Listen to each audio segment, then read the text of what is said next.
एक लड़के का सपना एमबीबीएस में पहुंचने का। The boy who never gave up.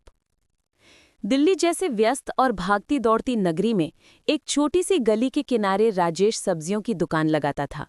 यही दुकान उसके परिवार की रोजी रोटी का सहारा थी। राजेश का बेटा आदित्य उस गली की भीड़ से निकलकर बड़े सपने देखता था। जहां उसके उम्र के बच्चे वीडियो गेम और मौज मस्ती में खोए रहते, वहीं आदित्य किताबों की दुनिया में डूबा रहता था। उसका सपना था एमबीबीएस में प्रवेश लेकर डॉक्टर बनना। पर रास्ता आसान नहीं था। मोहल्ले के लोग कहते, अरे सब्जी वाले का बेटा डॉक्टर बनेगा, ये तो मजाक है। उसकी गरीबी, किताबों की महंगी कीमत और बार बार आने वाली आर्थिक मुश्किलें उसके आत्मविश्वास को तोड़ देती। कई बार उसने हार मानने की सोची, लेकिन पिता की आंखों में चमक और माँ की दुआएं उसे आगे बढ़ने की शक्ति देती।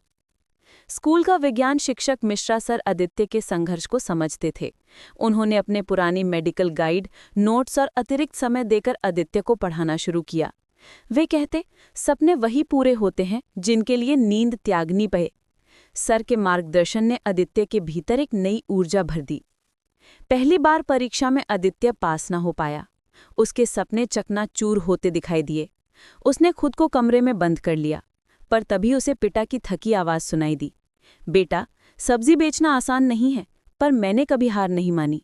अगर तू हार मान लेगा तो तेरा सपना यहीं मर जाएगा। इन शब्दों ने उसके भीतर बुझी आग को फिर से जला दिया। दूसरे प्रयास में आदित्य ने पहले से 2 गुनी मेहनत की। किताबों, पुराने प्रश्नपत्रों और सर के गाइडेंस के सहारे उसने अपनी कमजोरियां सुधारीं। इस बार वो आत्मविश्वास से भरा हुआ परीक्षा हॉल में गया। परिणाम का दिन आया। कंप्यूटर स्क्रीन पर उसके अंक देखकर मां की आंखों से आंसू बह निकले। आदित्य एमबीबीएस में चयनित हो चुका था। मोहल्ले के वही लोग जो उसका मजाक उड़ाते थे, अब उसकी प्रशंसा कर रहे थे। आदित्य अब केवल राजेश का बेटा नहीं था, बल्कि पूरे मोहल्ले का गर्व बन गया था।